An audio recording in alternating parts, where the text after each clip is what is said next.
우리 본문은 지난주와 동일한 창세기 32장 24절부터 31절입니다. 몸이 불편하지 않으시면 다 함께 일어나셔서 우리 한 목소리로 읽었으면 좋겠습니다. 읽겠습니다. 시작. 야곱은 홀로 남았더니 어떤 사람이 날이 새도록 야곱과 씨름하다가 자기가 야곱을 이기지 못함을 보고 그가 야곱의 허벅지 관절을 치매 야곱의 허벅지 관절이 그 사람과 씨름할 때 어긋났더라. 그가 이르되 날이 새려하니 나로 가게 하라. 야곱이 이르되 당신이 내게 축복하지 아니하면 가게 하지 아니하겠나이다. 그 사람이 그에게 이르되 네 이름이 무엇이냐? 그가 이르되 야곱이니이다. 그가 이르되 네 이름을 다시는 야곱이라 부를 것이 아니요 이스라엘이라 부를 것이니 이는 네가 하나님과 및 사람들과 겨루어 이겼음이니라. 야곱이 청하여 이르되 당신의 이름을 알려주소서. 그 사람이 이르되 어찌하여 내 이름을 묻느냐 하고 거기서 야곱에게 축복한지라. 그러므로 야곱이 그곳 이름을 브니엘이라 하였으니 그가 이르기를 내가 하나님과 대면하여 보았으나 내 생명이 보전되었다 함이더라. 그가 브니엘을 지날 때 해가 돋았고 그의 허벅다리로 말미암아 절었더라. 아멘. 다 자리에 앉아 주십시오.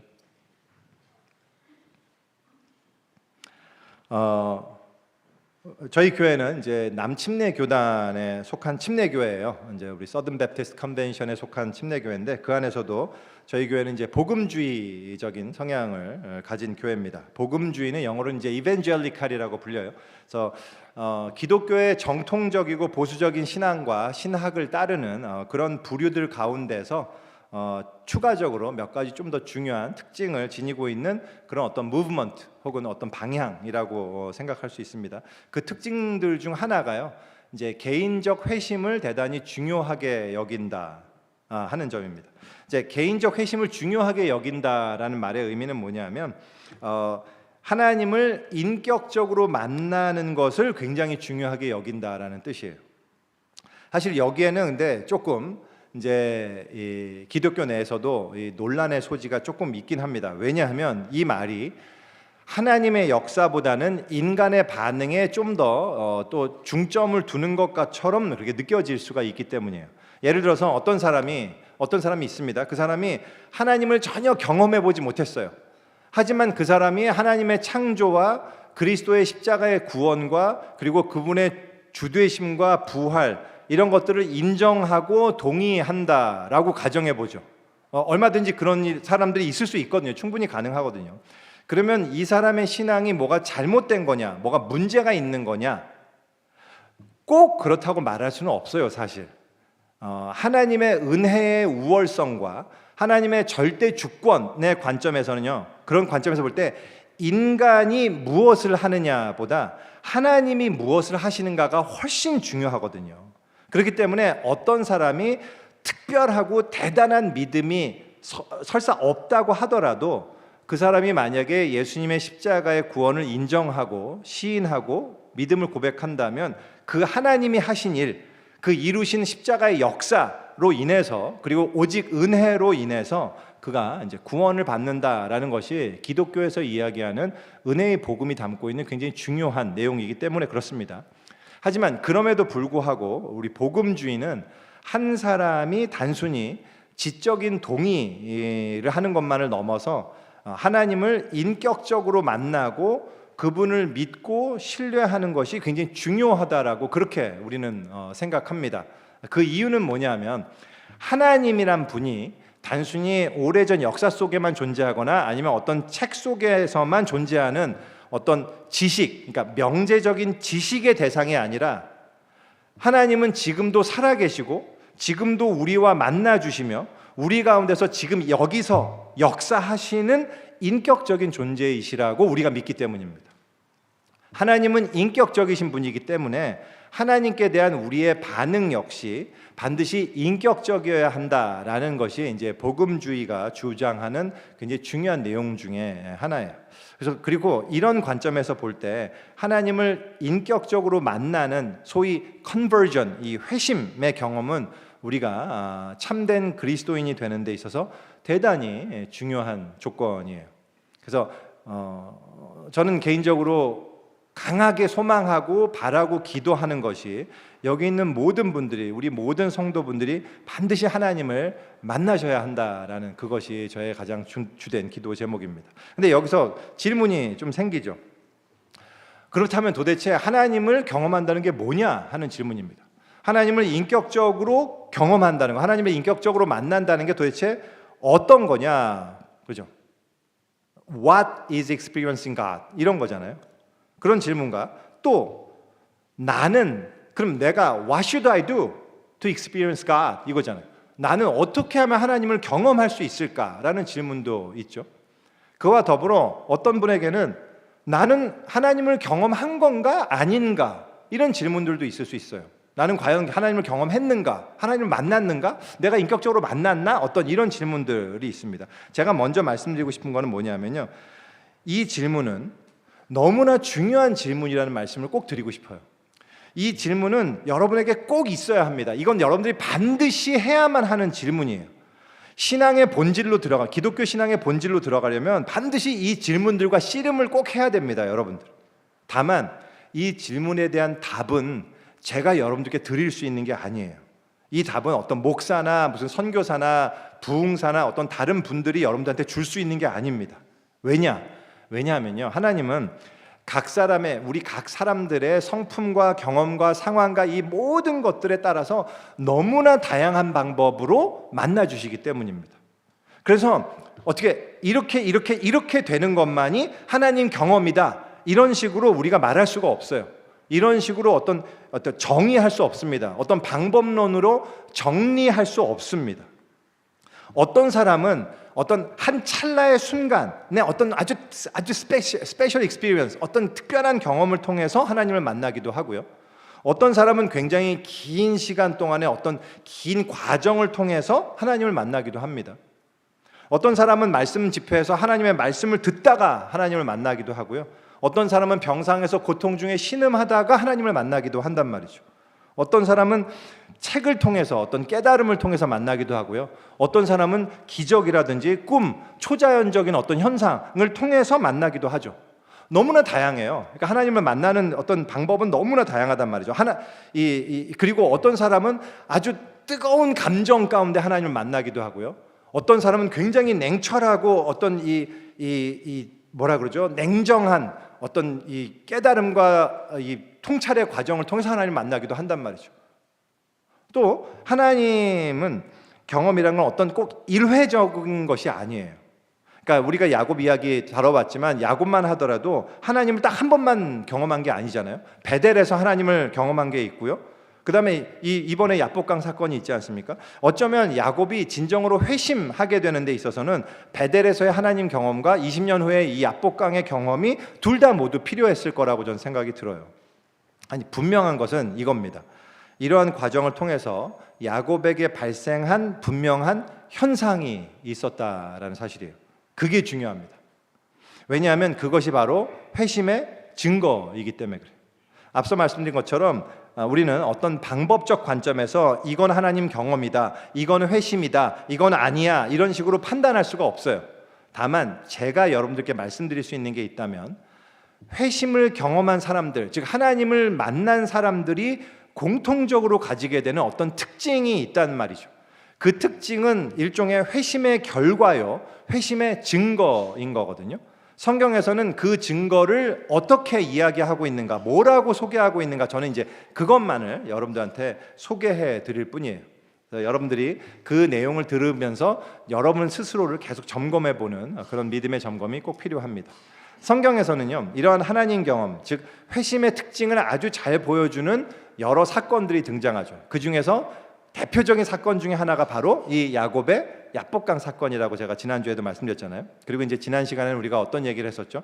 이 사건에 나타난 회심의 대표적인 특징 중 하나로서 이 특징은 바로 자아의 깨어짐 사건이다라는 얘기를 했었죠. 그래서 우리가 자아가 무엇이며 자아가 깨어진다는 것, 즉 자기 부인이 무엇인가, 이런 것들을 우리가 함께 생각해 봤습니다. 그게 이제 지난 시간의 얘기였고요. 오늘도 우리가 이 사건을 통해서 회심의 경험, 하나님을 인격적으로 만나는 경험이 가지고 있는 중요한 특징, 즉 증거로서의 특징, 그 한 가지만 생각해 보려고 합니다. 지난 시간에 굉장히 길어갖고 우리 아이들과 함께 예배드리는 부모님들이 많이 힘드셨잖아요. 그래서 좀 짧게 제가 오늘은 하려고 최대한, 잠깐만 일단 우통을 좀 벗고 짧게만 우리 딱 한 가지만 생각해 봤으면 좋겠습니다. 내용 다시 한번 그래도 지난 시간에도 뭐 다 아시는 내용이기도 하고 지난 시간에도 구체적으로 설명했지만 그래도 다시 한번 간단하게 좀 설명드릴게요. 야곱이 외삼촌 라반의 집에서 20년 동안 종처럼 일하다가 드디어 그 집을 떠나서 이제 모든 가족과 소유를 이끌고 고향 땅 가나안으로 이제 돌아오고 있어요. 그가 외삼촌 라반의 집에 20년 동안이나 살았던 이유는 자기 형 에서에게 큰 죄를 지었기 때문입니다. 왜냐하면 그 자기 아버지 이삭을 속이고 그 형의 축복을 가로챘거든요. 도둑질한 거죠, 한마디로. 그래서 형이 엄청나게 분노합니다. 그리고는 반드시 내 동생 야곱을 죽이겠다 이렇게 했기 때문에 너무 무서워서 야곱은 이제 엄마의 지령을 받고 도망친 거예요. 그렇게 도망친 지 벌써 이제 20년이 지났단 말이죠. 그래서 이제는 형의 자기에 대한 분노가 줄었을 것이다 이렇게 생각을 하고 이제 고향으로 돌아오는 거였는데요. 정작 형 쪽으로부터 들리는 소식이 뭐였냐면 형 에서가 장정 400명, 즉 군사 400명을 이끌고 자기한테 온다는 소식이었습니다. 이 소식을 들었을 때 야곱은 형이 어떤 일을 할 것이라는 것을 알아차립니다. 그건 뭐냐면 형이 그 군사들을 이끌고 와서 나와 내 가족을 모두 죽이고 복수하고 그리고 자기의 소유를 모두 빼앗아 갈 것이라는 바로 그 확신을 가지게 되죠. 그렇기 때문에요, 엄청난 공포와 두려움에 빠집니다. 그래서 막 패닉 상태에서 어떻게 나름대로 이걸 어떻게 피해볼까 이런 생각도 해보기도 하고 하나님께 막 기도해보기도 하고 이러다가 이제 자기의 소유와 가족들을 모두 그룹별로 지어서 먼저 보내요. 자기 형에게 보냅니다. 그리고는 자기는 아직 강 이편에 남아 있으면서 정말 극도의 공포와 패닉 상태로 밤을 하게 돼요. 여기서부터 우리가 조금 전에 읽었던 그 본문의 내용이 시작되는데요. 그 내용이 그런 거였잖아요. 밤중에 그렇게 공포에 질려있던 그에게 갑자기 어떤 낯선 사람이 찾아와 갖고요, 그를 붙잡고 씨름을 시작합니다. 나중에 보면 이 사람이 이제 하나님과 같은 어떤 신적 존재라는 것을 이제 알게 돼요. 근데 야곱이 그한테 안 지지를 않으니까 그가 야곱의 골반을 아마도 손가락으로 터치했던 게 아닌가 싶어서 터치를 해요. 그랬더니 야곱의 골반이 그냥 무너져요. 그래서 여기가 이제 이 고관절이 탈골돼 버립니다. 그리고 이제 불구가 돼 버리는 거죠. 그리고 이제 이 신적 존재가 떠나려고 할 때 야곱이 그를 붙들고 늘어지면서 그에게 축복을 구해요. 저를 축복해 주지 않으면 제가 보내지 않겠습니다. 이럽니다. 그러자 이제 그 신적 존재가 이제 이름을 묻죠. 야곱의 이름을 묻고 야곱의 이름을 이스라엘이라는 이름으로 이제 바꿔줍니다. 그리고는 야곱을 축복하고 떠나요. 그때 이 사건을 겪은 다음에 야곱은 이제 보니까 이 존재가 신적 존재 하나님이시구나, 내가 하나님을 대면하고도 죽지 않았다라는 것을 깨닫게 됩니다. 그리고는 그 장소 이름을 브니엘, 그래서 이 하나님의 얼굴이라는 이름으로 이름을 지었다라는 것이 이제 오늘 본문의 내용이었어요. 그래서 이 내용을 속에 담겨 있는 이 본문이 준 레슨이 어떤 것인가, 오늘 지난 시간에 이어서 야복강 사건이 담고 있는 이 회심이 가지고 있는 아주 중요한 특징 한 가지만을 얘기한다고 말씀드렸잖아요. 그 내용은 바로 변화라는 겁니다. 회심을 경험하면, 즉 하나님을 만나게 되면, 그러면 이 회심이 가진 중요한 특징 중에 하나는요, 그 회심을 전후로 그 사람이 바뀐다라는 사실이에요. 물론 베델에서 야곱이 가진 첫 번째 하나님 경험도 굉장히 중요했습니다. 하지만 그것을 회심이라고 말하기 어려운 이유는 그 경험 이후에도 야곱은 여전히 하나님을 잘 알지 못하는 이 상황이었기 때문입니다. 그래서 이 사건 이전까지 야곱은 이 정도의 차이는 있었을지 몰라도요, 기본적으로 하나님이 이 사람에게서는 그저 종교에 불과했던 사람이에요. 그는 하나님을 믿었습니다. 곤란에 빠지거나 어려움이 생기면 하나님께 기도하기도 했습니다. 그리고 하나님 말씀대로 자기가 순종하기도 했어요. 하지만 이 시점까지 그에게 있어서 하나님이란 존재는 자기가 간절히 원하는 어떤 목표를 이루어 주시는 존재였어요. 내가 너무 간절히 원하는 게 있는데 그거를 이루어 주시는 존재, 그거를 서포트해 주는 존재, 내가 필요할 때, 너무 필요할 때 꼭 뽑아서 써야만 하는 어떤 우주적인 힘, 어떤 그런 정도로 하나님을 야곱은 생각해 왔습니다. 하지만 이 야복강 씨름의 시점부터 모든 게 달라져요. 이것이 하나님을 만난 사람의 아주 중요한 특징입니다. 그래서 그저 나는 하나님을 믿습니다라고 고백하는 것만으로 충분하지 않다는 거죠. 내가 경험한 것이 얼마나 극적이고 감동적이고 내가 얼마나 많은 눈물을 흘렸는가, 이것도 그렇게 중요한 게 아니에요. 하나님께 내가 지금 얼마나 뜨겁게 기도하고 있는가, 이것도 그렇게 충분하지 않아요. 정말 중요한 것은 그 경험 이전과 이후에 그가 달라졌는가 하는 겁니다. 근데 그렇다면 뭐가 달라졌느냐, 어떤 변화가 있어야만 이것이 회심의 증거라고 말하는 것이냐 라고 할 때요, 그것은 바로 가치관의 변화예요. 그러니까 성경이, 이거는 뭐 야곱 사건뿐만 아니라 성경이 여러 말씀을 통해서, 예수님께서도 하신 말씀을 통해서도 거듭 이야기하고 있는 회심, 즉 컨버전이 가져오는 가장 중요한 변화는 바로 가치관의 변화입니다. 근데 가치관이 변화된다는 말은 이런 거예요. 쉽게 얘기하면 지금까지 내가 정말로 중요하다고 생각했던 것들을 그다지 중요하지 않은 것임을 알게 되는 거고요. 도리어 지금까지 내가 그렇게 중요하지 않게 생각했던 어떤 것을 너무 중요하게 생각하게 되는 거란 말이죠. 이것이 바로 가치관의 변화입니다. 이 회심의 특징이요, 야곱의 이 야복강 사건에서도 대단히 분명하게 나타나고 있습니다. 이 씨름이 발생하기 전에 야곱이 정말로 중요하게 여겼던 문제가 있으면 뭐겠습니까? 뭘까요? 자기 인생의 가장 큰 문제, 지금 자기에게 있어서는 너무 중요한 문제, 야곱에게 있어서 너무너무 중요해요. 이것만큼 중요한 문제는 없어요. 그게 뭘까요? 그건 아주 자명하죠. 너무 분명히 that is very clear. 뭐냐면 그거는 자기의 형 에서였어요. 에서가 가장 큰 문제였어요. 이건 정말 어떤 것과도 비교할 수 없는 큰 문제예요. 지금 에서로 인해서 자기가 어떤 운명에 처해질지가 너무 분명했기 때문이란 말이죠. 자기가 20년 동안 피땀 흘려 번 모든 소유, 그건 전부 다 잃어버리고 빼앗기든지 죽임을 당하든지 하게 될 거고요. 또한 내가 지금까지 낳은 내 11명의 자녀들이 내가 보는 눈앞에서 하나하나 다 죽임을 당하게 될지도 모르죠. 게다가 내가 사랑하는 자기의 아내들 역시 내 보는 눈앞에서 다 죽임을 당하든지 아니면 다 노예로 전락하든지 어떤 이렇게 될 거잖아요. 무엇보다도 내가 그토록 사랑하는 내 아내 라헬이 내가 보는 앞에서 아주 비참한 운명을 맞이하게 될 것이 분명하단 말이죠. 그리고 끝으로 마지막으로 나의 운명도 그 형으로부터 나는 아주 비참하게 죽임을 당하게 될 거예요. 여러분들이 정말 이 문제가요, 사소한 문제인가요? 이 문제는 자기에게 더 큰 문제는 그러한 문제가 지금 내가 직면해 있는데도 불구하고 그 형에게 내가 대항할 힘이 하나도 없어요. 내가 어떻게 할 수 있는 게 없어요. 그리고 그럴 만한 시간도 없어요. 지금 이 상황, 내가 지금 상상하고 있는 이 공포의 상황이 현실이 될 시간이 얼마 남지 않았단 말입니다.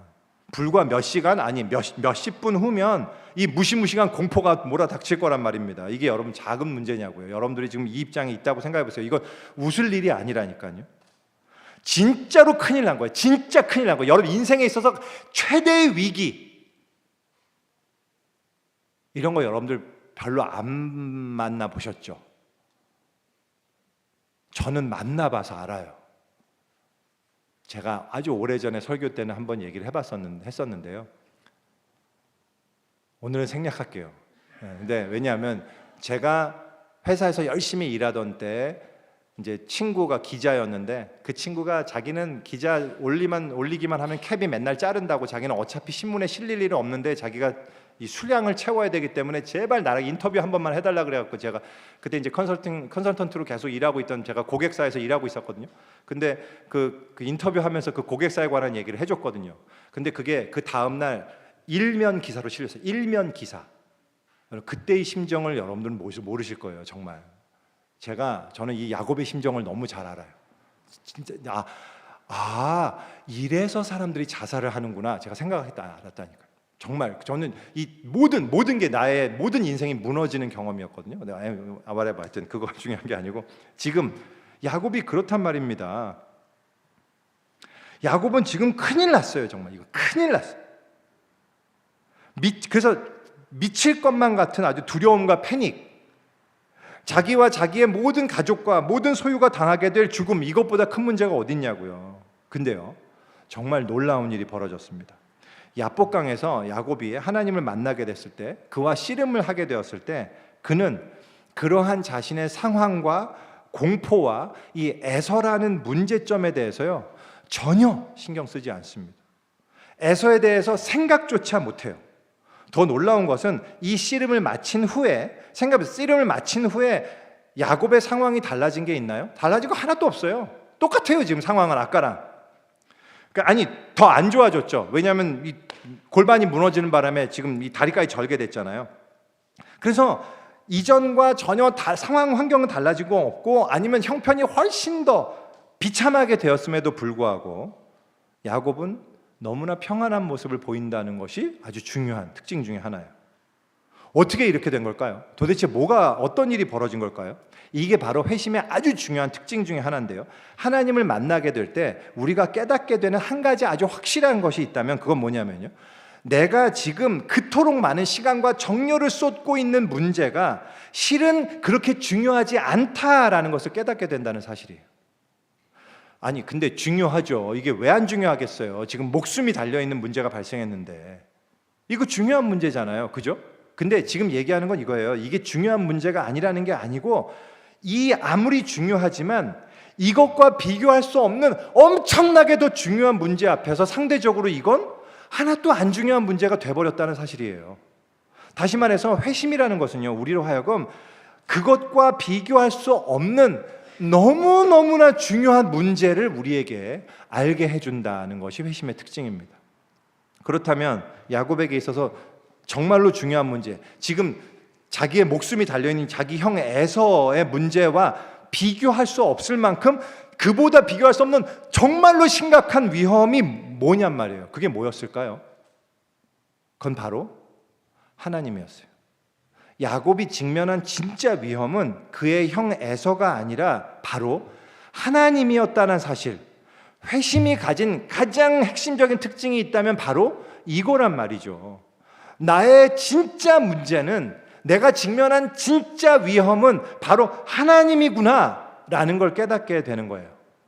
그 전까지는 이게 그렇게 중요한 문제인지 전혀 몰랐습니다. 하지만 이 순간 그는 아주 분명하게 깨닫게 되는 거예요. 이제 마틴 로이드 존슨 목사님이 말씀하신 내용을 제가 많이 이제 이 은혜를 받고 차용을 한다면, 지금 이 씨름을 통해서 하나님은 야곱에게 이렇게 지금 말씀하시는 거예요. 야곱아, 너의 진짜 문제가 뭔지 아니? 너의 진짜 문제는 에서가 아니라 바로 나란다. 지금 너에게 정말 필요한 것은 너가 어떻게 에서와 화해할까, 어떻게 하면 화해할 수 있을까, 그게 아니라 너가 지금 나와 어떻게 하면 화해할 수 있을까, 이게 너에게 진짜 중요한 문제란다 라고 말씀하고 계신다 라고 마틴 로이드 존슨 목사님이 표현을 하거든요. 전 너무 전적으로 동의해요. 지금 이 씨름을 통해서 야곱이 알게 된 게 바로 그거란 말입니다. 여러분, 여러분들의 진짜 중요한 문제, 여러분의 진짜 위급하고 심각한 문제가 뭔지 아세요?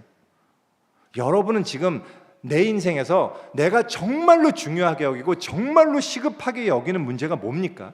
뭐예요? 여러분 스스로 한번 생각해 보세요. 여러분이 지금 직면해 있는 문제, 멀리 이런 거 떠나서 지금 내가 당장 나에게 굉장히 중요하고 내가 굉장히 시급하다라고 생각하는 문제가 뭐냔 말이죠. 여러분, 커리어입니까? 내가 뭘 하면 정말 안정적이고 풍요롭게 행복한 삶을 살 수 있을까? 그런 건가요? 그거 정말 중요하죠. 그거 안 중요하겠습니까? 얼마나 중요해요. 나의 인생의 방향과도 직결되는 문제거든요. 너무 중요해요. 지금 여기서 내가 어떤 단추를 끼우는가, 이게 너무 중요하잖아요. 그게 나중에 여러분의 인생의 마지막까지 좌우한다니까요. 그게 어떻게 안 중요하겠어요? 너무 중요하죠. 그건가요? 아니면 나의 가족인가요? 가족 중요하죠. 가족 너무 중요해요. 나의 분신과도 같은. 가족은 곧 나잖아요, 그냥. 그죠? 내 가족을 책임지고 돌보고 자녀를 키우는 문제, 이건 결코 사소한 문제가 아닙니다. 여러분들한테 맡겨진 중요한 사명이고 그렇잖아요. 너무너무 중요하잖아요. 가족이 제일 중요합니까? 아니면 또 뭐예요? 알고 보면 돈인가요? 그죠? 돈 중요하죠. 돈 진짜 중요한 거거든요. 돈이 안 중요하다고 생각하시면 곤란해요. 돈은 하나도 안 중요합니다라고 선포하는 목사는 거짓말장이에요. 그 목사 정말로 돈 중요하게 여길 거라니까요. 돈 진짜 중요해요. 돈만큼 중요한 게 뭐 있어요? 여러분 생각해보면 여러분들이 지금 직면해 있는 엄청난 문제들도요, 웬만한 문제 거의 95% 이상은 돈으로면 다 해결될걸요? 한 1, 2% 진짜 해결 못할 문제가 뭐가 있을까? 거의 없을 거예요. 저는 거의 100%라고 봐요. 여러분들이 직면한 문제 뭐 돈이면 다 해결돼요. 사실 돈이 진짜 중요하죠. 돈인가요? 여러분이 직면한 문제 중에 제일 시급하고 중요한 문제는 돈일까요? 결혼일까요?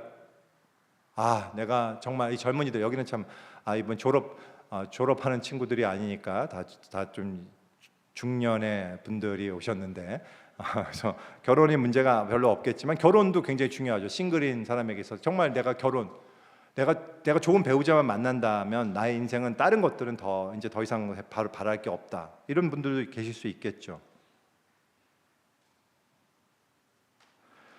되게 현대로 와서 참 재미난 게요.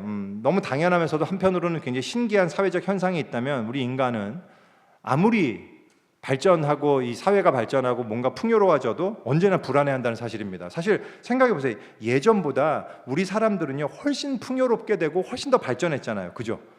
훨씬 더 우리가 편리한 걸. 그러니까 생각해 보세요. 지금 여러분들이 이렇게 집에 가고 베스트업에 가고 이렇게 뜨거운 물을 틀면 뜨거운 물이 갑자기 팍 나오잖아요. 이건 옛날 당시에 로마 황제만 즐기던 거라니까요. 아무도 못 즐겼어요. 이렇게. 근데 우리는 이걸 아무나 어떤 집에 가도 다 틀면 나오잖아요. 그러니까 엄청난 지금 이 문명의 이기와 이런 것들 막 누리고 계시잖아요. 정말 풍요로운 사회인데, 근데 너무 불안해요. 명문대 나와서 좋은 직장에 취직하고 남들보다 훨씬 더 많은 재산을 가지고 있는 사람들도 다들 불안감에 시달리고 있어요. 아니, 어떻게 보면 이제는 더 많은 것을 가진 사람들일수록 더 불안해하는 것 같다는 생각이 좀 듭니다.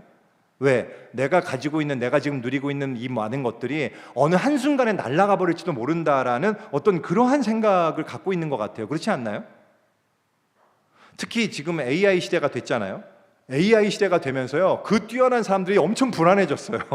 그죠? 내가 오랫동안 쌓아왔던 이 전문성과 이 경력 이런 것들이 어느 날 갑자기 무의미한 것이 돼버릴 수도 있지 않을까라는 이런 위기가 닥쳤잖아요. 그죠?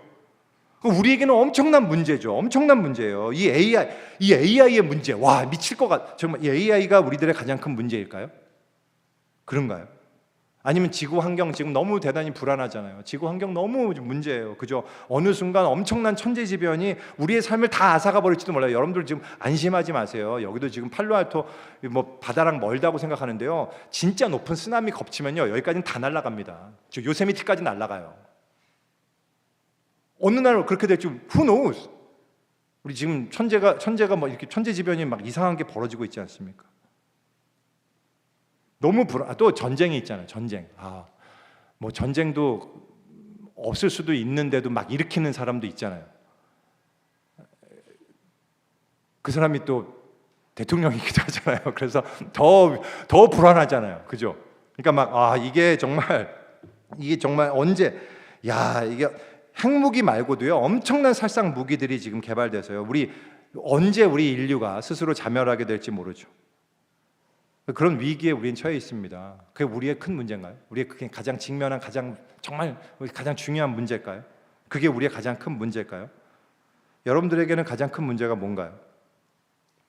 사실은 그런 게 작은 문제는 아니에요. 다 큰 문제입니다. 너무 중요한 문제고 큰 문제예요. 그런데요, 하나님을 만나게 될 때 우리가 깨닫게 되는 가장 큰 문제가 뭐냐 하면요, 그것은 바로 우리가 언젠가 반드시 하나님 앞에 서야 한다는 사실입니다. 그게 가장 큰 문제인지를 깨닫게 돼요. 나를 창조하신 창조자 앞에서 나의 삶을 평가받아야 한다는 사실이에요. 그때 나의 영혼의 운명이 결정될 것이라는 사실, 바로 그거예요. 여러분들, 우리가요 지금 가지고 누리고 어떤 것을 추구하고 있는 모든 것들은요 다 사라질 거예요. 나의 돈, 나의 가족, 나의 업적, 나의 육체, 이런 등등 모든 것들은요 다 사라질 거라고요. 전부 사라지게 될 거예요. 하지만 영원히 사라지지 않는 게 딱 하나 있어요. 그건 바로 여러분들의 영혼이에요. 그 영혼이, 영원한 운명이 을 가진 그 영혼이 과연 어떤 운명에 처해질 것인가, 이게 정말로 중요하다니까요. 이 영혼이 영원한 멸망에 처해질 수도 있다는 사실, 정말로 그렇게 될 수도 있다는 사실, 이것이야말로 우리가 직면한 최대의 위험이란 말입니다. 여러분, 근데 정말로 이 사실을 아세요? 이 사실을 정말로 아십니까? 정말로 그렇게 믿으십니까? 만약에 이 사실을 정말로 알고 계신다면 그분은 하나님 만난 분이에요. 하나님을 만나지 않고는 이 사실을 결코 알 수가 없기 때문입니다. 이런 주장 자체가 다 거짓말 같고 다 미련해 보일 뿐이에요. 어떤 별로 실력 없는 목사가 하는 구라라고 생각하게 될 뿐이에요. 다 그렇게 들린다니까요. 저는 세상 사람들이 이 얘기를 듣고 비웃는 게 너무 이해가 돼요. 하나님을 만나지 않은 사람은 다 비웃음거리예요, 이런 얘기가. 혼자서 제가 막 외치는 어떤 바보 같은 소리에 불과하단 말입니다. 하지만 하나님을 만나게 되잖아요. 하나님 만나게 되면 정말로 이거야말로 나의 진짜 문제구나, 이걸 알게 됩니다. 큰일 났다 진짜. 내가 여태까지 이 정도면 하나님 앞에서 난 괜찮다고, 이 정도면 내가 선하게 살았다고, 나 여태까지 벌레 한 마리도 잘 죽이지 못하고 괜찮게 살았다고 생각했던 나라는 존재가 그 하나님의 심판대 앞에서 얼마나 더럽고 추하고 하나님의 뜻에 어긋나 있는 삶을 살아왔는지, 내가 얼마나 하나님과 아무런 관계없는 삶을 살아왔는지 보게 될 것이다 라는 사실을 안단 말입니다. 알게 된단 말이에요. 그게 하나님을 만난 사람들이 갖게 되는 가장 중요한 변화예요. 그리고 그렇게 될 때 우리는 진짜 복을 갈망하게 돼요. 주님 제발 플리즈. 진짜 복이란 건 뭐냐면요, 그 하나님을 보고도 내가 사는 거란 말입니다. 그 하나님 앞에 내가 용납되는 것, 하나님과의 관계가 회복되는 것, 나의 이 더러운 죄를 용서받고 하나님의 영원한 생명을 얻게 돼서 그 하나님 안에 들어가게 되는 것, 그것만이 유일한 내가 살 길이구나. 그것만이 최고의 나에게 내가 바랄 수 있는 최선의 길이구나 라는 것을 알게 되고 그걸 갈망하게 된단 말입니다. 바로 이게 야곱이 허벅지 관절이 탈골된 이후에 하나님 붙들고 축복을 간구했던 이유예요. 바로 이것이 회심을 경험한, 하나님을 인격적으로 경험한 사람들이 가지게 되는 변화입니다. 이러한 회심의 역사가 오래전 야곱에게만 발생한 것이 아니고요, 지금도 여전히 수많은 나라, 수많은 시대, 수많은 사람들 속에서 하나님께서 이루고 계시는 역사임을 우리는 우리의 수많은 믿음의 동역자들과 그리스도인 선배들을 통해서, 그분들의 간증을 통해서 우리가 확인해 볼 수 있는데요, 그 중에 오늘 한 분의 간증만 여러분들 소개해 드리면서 오늘 말씀을 마치려고 해요. 혹시 이분 아시나요? 찰스 콜슨이라는 분인데요, 척 콜슨이라고도 불립니다. 이분이 이제 닉슨 대통령 시절에, 닉슨 대통령 당시에 그 특별 보좌관도 하셨고, 당시 특별 법률 고문이면서 선거 참모, 킹메이커였어요. 한마디로 이분은 킹메이커였습니다. 그래서 닉슨의 재선을 성공시켰던 대단히 유능했던 그런 인물이었습니다. 근데 혹시 여러분 그 워터게이트라는 사건 들어보셨나요? 워터게이트라고 하는데요, 그 사건 우리는 잘 알지 못하지만 그 사건의 내용은 간단하게만 이런 거예요. 당시에 그 행정부였던 닉슨 행정부가, 대통령이 닉슨이었거든요.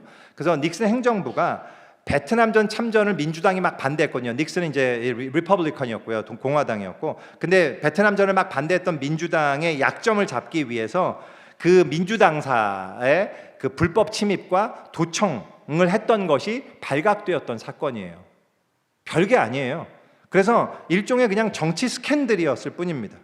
그게 뭐 엄청난 죄악이 아니었거든요. 막 누구 죽이거나 막 이런 게 아니었단 말이죠. 그때 만약에 대통령 닉슨이 즉각적으로 사과하고 너무 잘못했습니다, 다시는 이런 일 없게 하겠습니다, 이렇게 재발 방지 약속하고 뭐 이랬으면요, 그냥 해프닝으로 끝날 만한 일이었습니다. 근데 당시에 닉슨 행정부가 그렇게 안 했죠. 자신들의 죄를 은폐하기 위해서 계속 거짓말을 했거든요. 계속 자기는 몰랐다, 지시한 바 없다, 아무것도 우리는 한 적 없다, 뭐 이렇게만 계속. 근데 그래서 그게 큰 패착이었어요. 거짓말을 덮으려고 또 다른 거짓말, 거짓말이 거짓말을 낳고 그 거짓말을 감추려고 또 거짓말을 하고, 그러다가요 결국은요 온 국민으로부터 신뢰를 완전히 잃어버리게 되는 그런 지경까지 갖게 됐죠. 그래서 결국 닉슨 대통령이 탄핵당하기 일보 직전에 이 재임 중에 불명예스럽게 자진 사퇴를 하게 되는 미국 정치 역사상 초유의 사건이 발생됐던 게 바로 이 워터게이트 사건이란 말이죠. 근데 이게 바로 이제 소위 워터게이트 사건인데요. 이 사건에서 핵심 브레인의 한 명이 바로 이분이었어요. 이 찰스 컬슨이었습니다. 이분이요 이 일로 이제 그래서 감옥까지 가게 되죠. 근데 이러한 과정 속에서 이분이 일련의 계기를 통해서 하나님을 만나게 됩니다. 그리고 예수님을 믿고 회심을 하게 돼요. 그리고는 그 이후에 이제 감옥 갔다 와서 감옥 선교회를 만드시고 2012년에 별세하셨거든요. 옛날에 저 버클리에 있었을 때 우리 그레이스 포인트에 오셨었어요. 말씀도 전하시고 했었는데 너무 훌륭하신 분이에요. 제가 너무 개인적으로도 굉장히 존경하는 분이고 그 삶 자체가 너무너무 훌륭하신 분입니다. 근데 그래서 별세하실 때까지 평생을 감옥 선교와 복음 전한 일에 아주 헌신하셨던 그런 분이에요. 근데 이분이 자기의 회심 이야기를 다룬 책을 쓰셨는데요. 그 원제는 이제 Born Again이거든요. Born Again이라는 책인데 그게 한국에서는 이제 백악관에서 감옥까지라는 제목으로 이제 번역이 됐죠. 한 번쯤 여러분들이 읽어보시면 좋을 것 같아요. 근데 그 책 내용 전체를 제가 소개해드리는 건 아니고요. 그 중에서 그의 결정적인 회심의 순간만 간단히 좀 소개해드리려고 해요. 왜냐하면 야곱의 야복강 사건과 여러분이 비교해 보시면서 회심이 무엇인지 함께 좀 생각해 보면 좋을 것 같아서 그렇습니다. 이분이요 아직 감옥에 가기 전에요. 이제 워터게이트 사건이 막 조사가 한참 진행되고 있었을 때 자기는 이분이 이제 실패와 배신과 수치감과 자기에 대한 실망 등등 막 이런 것 때문에요 심적으로 너무 괴롭고 힘든 시간을 보내고 있었어요. 사실은 이분 곧 감옥에 갈 수도 있다는 이 위기 때문에요 마치 야곱이 에서를 만나기 직전의 상황과도 비슷했어요. 막 너무 답답하고 노심초사 지금 막 패닉 상태 막 이런 상황에서 그 힘든 시간을 보내다가 어느 날 자기의 이제 어렸을 적에 친구가 있어요. 이제 톰 필립스라는 친구입니다. 이분이 일찍부터 대단히 사업가로서 성공했던 분이었거든요. 이 척 콜슨이 그 톰 필립스의 집을 찾아갑니다. 그때 그 친구가요, 이 톰이 콜슨에게 자기 얘기를 들려주는 거예요. 무슨 얘기였냐면 이 톰이란 사람이 자기 회사의 성공을 위해서 일찍부터 열심히 일하고 결국 성공했어요. 엄청나게 성공했습니다. 근데 성공하면 할수록 자기가 자기 인생에 너무 큰 구멍이 있는 것 같다 이런 걸 막 느꼈던 거예요. 그래서 그 답을 왜 그럴까? 나는 왜 인생이 왜 이렇게 느껴질까? 막 그 허무함과 이 구멍이 뭘까? 이 답을 찾으려고 막 헤매다가요. 어느 날 집에 이제 그 성경책을 발견하게 돼요. 그리고 성경책을 읽게 됩니다. 성경책을 읽는데 그 마음에 이 사람 안에 어떤 트렘블링이 시작됐어요. 뭔가 떨림. 그러다가 이제 그렇게만 했죠. 그리고 이게 뭐지? 뭔가 있는 것 같다. 그러고 난 다음에 책을 읽다가 이제 덮고 그랬는데 그러다가 이제 바쁘게 또 비즈니스를 하다가요. 어느 날 그가 출장을 뉴욕으로 가게 됐습니다. 근데 그가 머물던 그 뉴욕의 호텔 옆쪽에 있는 뉴욕의 한 교회에서 그 당시에 큰 부흥사였던 빌리 그레이엄 목사님이 와서 집회를 한다라는 그 소식을 듣게 됐어요. 이분이 이제 회사 미팅은 끝났고 밤에 집회가 있으니까 호기심에 그 집회에 한번 참석을 해본 거예요. 근데 그날 밤 이분이 이 톰 필립스라는 하는 분이 얘기하는 게 그거예요. 그날 밤 나는 거기서 빌리 그레이엄 목사가 한 말이 내가 가진 모든 의문을 해결해 주었다네. 이런 얘기를 이제 콜슨에게 합니다. 나의 인생에 내가 뭐가 빠져 있는지를 내가 알게 됐다. 이런 거였어요. 그게 뭐였냐면 바로 예수 그리스도와의 인격적인 관계라는 것을 내가 몰랐구나. 그분은 이 톰 필립스는 어려서부터 교회를 다녔던 사람이에요. 하지만 한 번도 자기가 인생에 한 번도 예수 그리스도를 내 인생에 영접하지 않았다는 사실, 내 인생을 그분께 맡겨드린 적이 한 번도 없다는 사실을 그 집회를 통해서 깨닫게 됐던 거예요.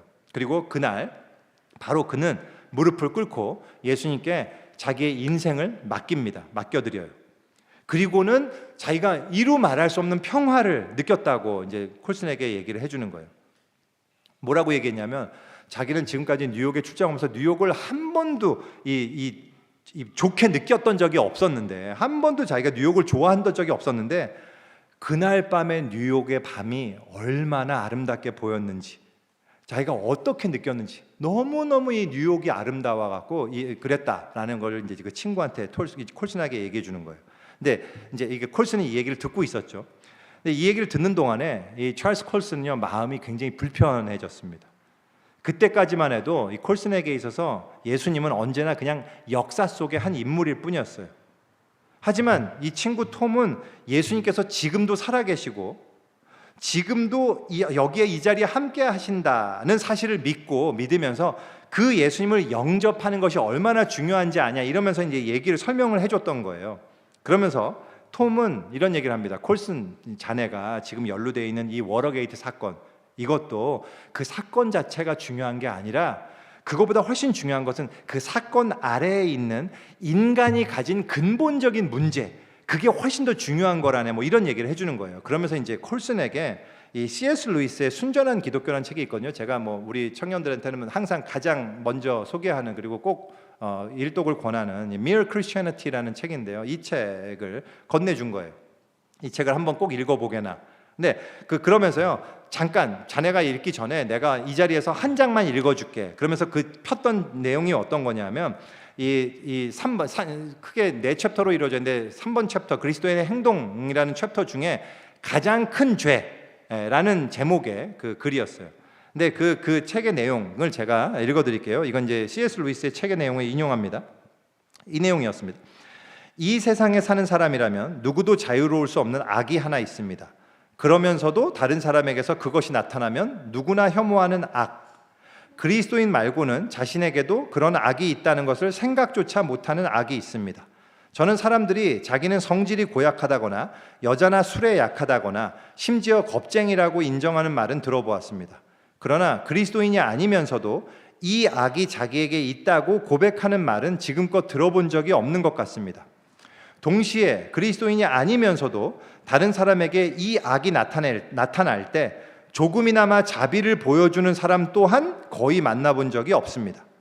사람들이 이보다 더 싫어하는 악이 없으면서도 이보다 더 스스로 깨닫지 못하는 악도 없습니다. 이 악이 많이 있는 사람일수록 다른 사람에게 나타나는 이 악을 더 싫어합니다. 제가 말하는 이 악이란 바로 교만, pride 또는 자만, self-conceit입니다. 세상이 시작된 이래 모든 나라와 가정을 불행하게 만든 주된 원인은 바로 교만입니다. 다른 악들은 그래도 사람들을 맺어주는 경우가 간혹 있습니다. 여러분은 술 취한 사람들이나 방종한 사람들끼리 사이좋게 지내거나 농담을 주고받거나 우정을 나누는 모습을 본 적이 있을 것입니다. 그러나 교만은 언제나 적대감을 일으킵니다. 사실은 교만 그 자체가 적대감입니다. 그것은 사람과 사람 사이의 적대감일 뿐 아니라 하나님에 대한 적대감이기도 합니다. 여러분은 어떤 면에서든 여러분과 비교할 수 없을 정도로 뛰어난 것이 하나님께 있다는 사실을 발견합니다. 이것을 모르는 사람, 따라서 자신을 하나님께 비할 때 아무것도 아니라는 사실을 모르는 사람은 하나님을 전혀 모르는 사람입니다. 교만한 사람은 하나님을 알 수 없습니다. 교만한 사람은 항상 눈을 내리깔고 사물과 사람을 봅니다. 그렇게 내리깔고 보는 한 자기보다 높이 있는 존재를 결코 볼 수 없습니다. 교만은 영적인 암입니다. 그것은 사랑이나 자족하는 마음, 심지어 상식까지 갉아먹습니다. 이걸 이제 친구 톰이 읽어준 거예요. 그 자리에서 딱 한 챕터만, 요것만, 요 내용을 이렇게 읽어준 겁니다. 그 친구 톰 필립스가 바로 이 사람이에요. 톰 필립스는 2019년에 하나님의 품에 안겼습니다. 이 찰스 콜슨보다 7년 후에 하나님 나라 가셨죠. 근데 톰이 읽어주는 동안에 이 내용을 읽어주는데요. 그 동안에 콜슨이 뭔가 모종의 체험을 해요. 그가 이제 책에서 이렇게 얘기합니다. 사람은 죽기 직전에 자기 인생에서 중요했던 일들이 하나씩 스치는 것을 본다고 한다. 그 8월의 밤에 톰이 책을 읽어나가는 동안 나는 내 인생의 중요한 사건들이 마치 스크린에 비친 영상처럼 하나씩 지나가는 것을 보았다.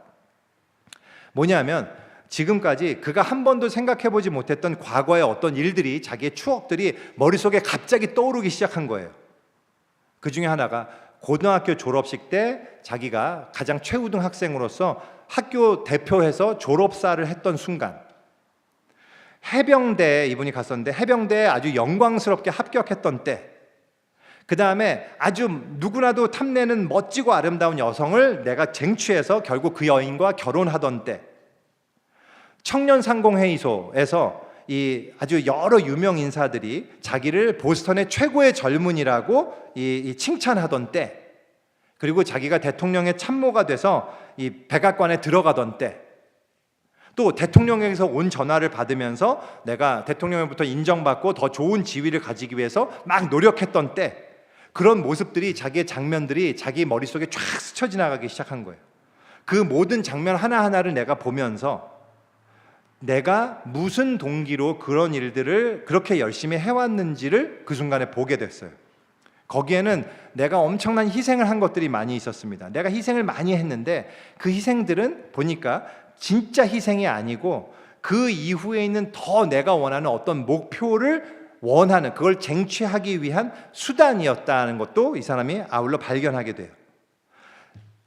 요점은 나는 결국 나의 능력을 증명하기 위해서, 내 자신의 능력을 증명하기 위해서 이 모든 것을 해왔을 뿐이었구나 라는 것을 알게 된 거예요. 그리고 그 중심에는 바로 교만이 있었다라는 사실을 아주 분명하게 보게 되죠.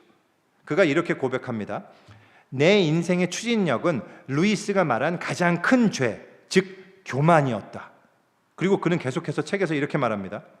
친구가 단지 그 한 장을 읽어줬는데 그 한 장이 42년 동안 나를 보호해주던 갑옷을 찢어버렸다. 그리고 그는 이렇게 고백합니다. 나는 하나님을 알지 못했다. 어떻게 알 수가 있었겠는가? 나 자신에게만 관심이 있었는데. 그래서 콜슨이요, 이 톰과 얘기를 마치고 난 다음에 이제 콜슨이 떠나기 전에, 이 집을 떠나기 전에 톰이 잠깐 질문을 해요. 같이 기도하겠나, 척? 그래서 내가 기도해줄게, 이렇게 얘기한 겁니다. 그래서 그래, 그러지 뭐, 이러면서 이제 콜슨이 얘기합니다. 그리고는 같이 둘이 기도를 하는데 톰이 먼저 기도를 시작합니다. 근데 톰의 기도를 들으면서 콜슨은 자기 안에 뭔가 흐르는 것을 느꼈대요. 그건 뭔가 어떤 에너지였는데 그것 때문에 하마터면 눈물을 쏟을 뻔했던 거예요. 그냥 꾸역꾸역 참은 겁니다. 톰이 기도하는데요, 마치 하나님이 자기 옆에 계시기라도 한 듯이, 그런 것처럼 하나님과 직접 얘기하는 것 같이 그렇게 막 기도를 열심히 하는 거였습니다. 그 기도를 마친 후에 톰은 바랬어요. 이 콜슨이 이어서 계속 기도하기를 기다립니다. 톰은 가만히 이제 자기는 해주기를 주님 기도합니다, 이렇게 했겠죠. 그런 다음에 콜슨이 기도하기를 기다리는데 콜슨은 끝내 기도하지 못하고 그 기도를 마칩니다. 그리고는 그 친구와 헤어지고 나왔어요. 그리고는 어둠 속에서 차에 타갖고 시동을 걸려고 하는데요, 갑자기 눈물이 솟구치기 시작한 거예요. 아까 톰이 기회를 줬을 때 내가 왜 기도하지 않았을까? 너무 기도하고 싶었는데, 내가 정말로 기도하고 싶었는데. 그러면서 그 차를 몰고 톰의 집의 그 입구 통로, 진입로를 빠져나오는데요, 눈물이 걷잡을 수 없이 쏟아졌다고 합니다. 마치 자기가 물 안에서 운전하는 것 같아갖고 도저히 앞을 볼 수가 없었대요. 그냥 펑펑 눈물이 쏟아졌겠죠. 그래서 다시 좀 그 집을 떠나서 나와갖고요, 차를 세웠습니다. 그리고는 한참을 울었대요. 그냥 한참을 우는데 갑자기 어느 순간 자기 몸 전체를 그 눈물이 씻기는 느낌이 들었답니다. 그리고 그 눈물은요, 근데 자기가 너무 놀라웠던 게, 그 눈물은 어떤 슬픔이나 회한의 눈물도 아니고 기쁨의 눈물도 아니고요, 자기가 그때 당시에는 전혀 이해할 수 없었지만 그것은 안도의 눈물이었다고 해요. 그리고는 그때 자기 인생의 최초의 기도를 바로 그 순간에 이 사람은 드리게 됩니다. 뭐라고 기도했냐면요, 이렇게 기도했어요. 하나님, 당신을 어떻게 찾을 수 있을지 모르겠지만 제가 애쓰겠습니다. 지금 저는 별 볼 일 없지만 저를 당신께 드리고 싶습니다. 그리고는 더 이상 무슨 말을 해야 할지 몰라서 계속 이 말을 반복했대요. 저를 받아주십시오. Accept me, receive me, 뭐 얘기했겠죠. 아직 그는 하나님이 누군지, 예수 그리스도가 누군지 정확하게 알지는 못했어요, 이때까지. 하지만 한 가지는 분명해요. 그가 이 순간을 이렇게 고백합니다. 그날 밤 내 안에서 무언가가 나를 항복하도록 재촉하고 있었다. 나는 그 대상이 누구인지 무엇인지 알지 못했다. 차 안에서 그렇게 눈물에 젖은 채 기도하며 생각하며 한 30분 정도, 아니면 그 이상을 혼자서 조용한 어둠 속에 앉아 있었다. 그러나 내 생애에서 처음으로 나는 전혀 혼자가 아니었다. 그 후에요, 이분이요, 집에 돌아와서 친구가 준 책, 이 순전한 기독교를 읽기 시작합니다. C.S. 루이스가 주장했던 주장은 이 책 전체를 한 줄로 줄일 수 있는데 요약하면 뭐냐면 예수 그리스도는 하나님이시다라는 거였어요. 그래서 콜스는 이 책과 성경을 통해서 참으로 예수님이 누구신지를 알게 되고 그 어느 금요일 아침에 입술로 이런 고백을 드리게 돼요. 예수님, 당신을 믿습니다. 당신을 영접합니다. 저의 삶에 들어와 주십시오. 당신께 제 삶을 드립니다. 척 콜스는 이 순간을 기점으로 그 이후 평생을 헌신해서 아까 말씀드렸듯이 2012년 4월에 뇌 질환으로 주님 품에 안길 때까지 수많은 영혼을 구원하는 일에 헌신하는 정말로 귀하고 아름다운 삶을 사셨어요. 이것이 찰스 콜슨, 척 콜슨의 간증입니다. 그는 자기의 인생에 너무나 큰 위기에 처해 있었습니다. 그 불명예와 인생의 실패를 막기 위해서 노심초사하던 순간이었어요.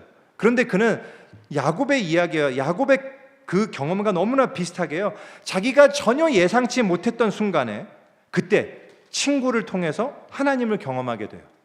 그는 갑자기 자기의 진짜 문제가 무엇인지를 보게 됐던 거예요. 그리고 그걸 계기로 하나님 앞에 항복하고 예수 그리스도를 믿음으로 참된 복, 진짜 복, 이 구원의 복을 누리게 된 겁니다. 그가 지금까지 가지고 있던 가치관은 무너져 버리고 하나님 앞에 진짜 중요한 게 무엇인지를 보게 되었다라는 말이죠. 이것이 회심이에요. 이거를 우리가 회심이라고 부릅니다. 이거는 야곱에게만, 척 콜슨에게만 일어난 어떤 독특한 사건이 아니고요. 하나님을 만나는 모든 자들에게 하나님께서 주시는 하나님의 복입니다. 이 자리에 계신 모든 분들이 꼭 이 회심을 경험하시기를 간절히 바랍니다. 여러분 모두 꼭 하나님을 만나셔야만 해요. 제가 한 가지만 얘기하고 마치겠습니다. 우리의 질문이 여기서 들죠. 제가 지금까지 드렸던 이 얘기는요, 여러분들한테 이런 얘기예요. 여러분들 그렇기 때문에 여러분들의 가치관이 변화돼야 됩니다. 여러분들이 여태까지 중요하다고 생각했던 건 하나도 안 중요하게 되고 여태까지 안 중요하다고 생각했던 건 중요하게 여기셔야 됩니다. 꼭 그렇게 가치관이 변화되셔야만 합니다라고 얘기하는 게 아니에요.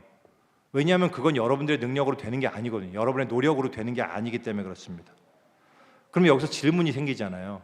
그러면 어떻게 하면 되는가? 내가 하나님을 만나기 위해서 내가 할 일이 뭘까? 이런 질문이 들죠. 어떻게 하면 우리는 하나님을 만날 수 있을까요? 하나님을 아까 얘기했듯이 그 가치관의 변화는 하나님을 만나야만 이루어지는 변화란 말입니다. 하나님을 만나지 않고서 우리 힘으로 할 수가 없어요. 중요한 질문은 그럼 하나님을 어떻게 하면 만날 수 있냐잖아요. 하나님을 만나기 위해서 야곱이 뭘 했죠? 아무것도 한 게 없어요. 야곱은 한 게 없단 말이죠. 야곱에게 일어난 일은 야곱이 행동한 결과가 아니었습니다. 이것은 전적으로 하나님이 행동하신 결과였어요. 그렇다면 우리는 할 일이 뭘까요? 우리가 뭘 어떻게 하면 되는 거죠? 우리도 그냥 어느 날 하늘에서 하나님이 호련히 우리한테 내려와서 우리를 붙잡고 씨름하실 때까지 우리는 그냥 기다리면 되는 건가요? 이런 질문이 들잖아요. 여러분 이 질문에 대한 답이 뭔지 아십니까? 예스예요. 맞아요. 그거밖에 없어요. 하나님이 어느 날 하늘에서 내려와서 우리와 씨름하는 것밖에 없습니다. 우리가 할 수 있는 게 아니라니까요. 근데 여기에 놀라운 사실이 하나 있습니다. 하나님이 정말로 내려오셨다는 사실이에요. 하나님이 이미 하늘에서 우리에게 내려오셨어요. 야곱과 씨름했던 그 존재처럼 한 사람으로 하나님께서 우리와 씨름하기 위해서 직접 이 땅에 내려오셨습니다. 그분이 바로 예수 그리스도 우리 주님이십니다. 할렐루야. 예수 그리스도께서 내려오셔서 여러분과 씨름을 시작하셨단 말입니다. 여러분 이 사실 꼭 아셔야 돼요. 여러분이 지금 이 자리에 앉아 계시다는 사실, 여러분이 지금 이 말씀을 듣고 계시다는 사실이요, 바로 하나님이 이미 여러분들과 씨름을 시작하셨다는 증거란 말입니다. 이 씨름만큼 중요한 게 없어요. 여러분 인생에서요 예수 그리스도와의 씨름만큼 중요한 게 없다니까요. 근데 여러분 모두는 이 자리에 괜히 앉아 계신 게 아니에요.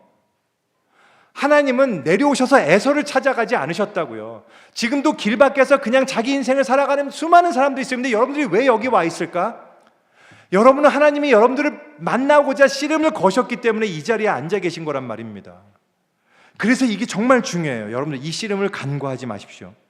이 씨름이 뭐죠? 예수님이 말씀하셨습니다. 나는 길이요 진리요 생명이니 나로 말미암지 않고는 아버지께로 올 자가 없다. 또 말씀하셨어요. 나는 선한 목자라. 선한 목자는 양들을 위하여 목숨을 버리노라. 또 이렇게 말씀하세요. 아들을 믿는 자에게는 영생이 있고 아들에게 순종하지 아니하는 자는 영생을 보지 못하고 도리어 하나님의 진노가 그 위에 머물러 있느니라. 여러분들 이 말씀 믿으십니까? 이 말씀 앞에 항복하십니까? 여러분들이 정말로 이 말씀을 진리로 믿으십니까? 여러분, 이거는요, 여러분의 생명이 달린 문제예요. 여러분의 영혼의 영원한 운명이 달린 문제란 말입니다. 여러분, 이 씨름을 절대로 무시하지 마십시오. 우리가 할 일은 바로 이거예요. 이 주님께 항복하십시오. 야곱처럼, 찰스 콜스처럼 주님께 항복하십시오. 그리고 주님을 붙드십시오. 그리고 이렇게 간구하세요. 주님, 이 복을 저도 받기 원합니다. 이 진짜 복, 주님께 용납되는 복, 하나님의 얼굴을 보고도 죽지 않는 이 참 복, 진짜 복을 저에게 허락해 주십시오. 내 자아가 죽고 오직 주님의 능력으로 다시 사는 그 축복을 제발 저에게도 꼭 허락해 주십시오. 당신이 이 축복을 주시지 않으면 절대로 주님을 보내드리지 않겠습니다. 이렇게 주님 앞에 기도하는 것, 예수님만을 전적으로 붙들고 의지하는 것, 이것만이 우리가 할 수 있는, 그리고 반드시 해야만 하는 최대의 과제입니다. 이를 통해 회심의 증거가 여러분들의 삶 속에도 나타나게 되기를 간절히 소원합니다. 우리 기도하겠습니다. 우리 오늘 이